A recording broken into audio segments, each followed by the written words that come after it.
মাত্র 25 দিনে 70,000 টাকা লাভ। বিশ্বাস না হলে পুরো ভিডিওটি দেখুন। আসসালামু আলাইকুম বন্ধুরা, আজকে আমি আপনাদের নিয়ে এসেছি আমাদের মুরগির ফার্ম। যারা নতুন করে ব্রয়লার মুরগি শুরু করতে চাচ্ছেন বা লাভ লোকসান সঠিক সম্পর্কে জানতে চাচ্ছেন, তাদের জন্য আজকের এই ভিডিওটি সবচেয়ে গুরুত্বপূর্ণ। এই মুহূর্তে আপনারা দেখতে পাচ্ছেন আমাদের এই সেটে মোট প্রায় 2000 মুরগি রয়েছে। আজ তাদের বয়স মাত্র 5 দিন। শুরুতে আমরা ছোট আকারে 200টা মুরগি দিয়ে শুরু করেছিলাম। ধীরে ধীরে অভিজ্ঞতা বাড়ার সাথে সাথে এখন সংখ্যা বাড়িয়ে ফার্মের পরিবেশ ভালো রাখা খুবই গুরুত্বপূর্ণ। শেডের দুই পাশে জাল ও পর্দা লাগানো আছে যাতে বাতাস চলাচল ঠিক থাকে। আর গরমের সময় ফ্যান ব্যবহার করি ও শীতের সময় তাপের ব্যবস্থা, কারণ তাপমাত্রা ঠিক না থাকলে মুরগির বৃদ্ধি কমে যায়।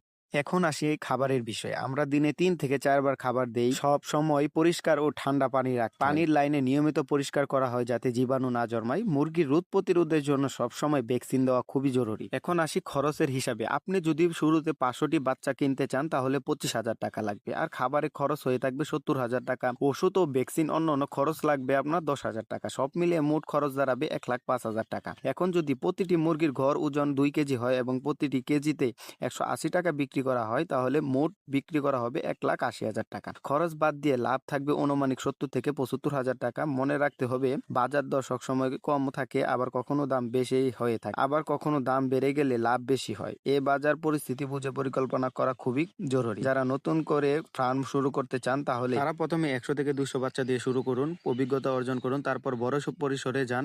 সবসময় পরিষ্কার পরিবেশ, সঠিক খাবার ও নিয়মিত পরিচর্যা নিশ্চিত করতে হবে, তাহলে সফল হওয়া সম্ভব। ভিডিওটি যদি আপনাদের কাছে ভালো লাগে তাহলে অবশ্যই লাইক করবেন, কমেন্ট করে জানাবেন আপনাদের মতামত। আর এমন বাস্তব ফার্মের ভিডিও পেতে চ্যানেলটি সাবস্ক্রাইব করে পাশে থাকবেন।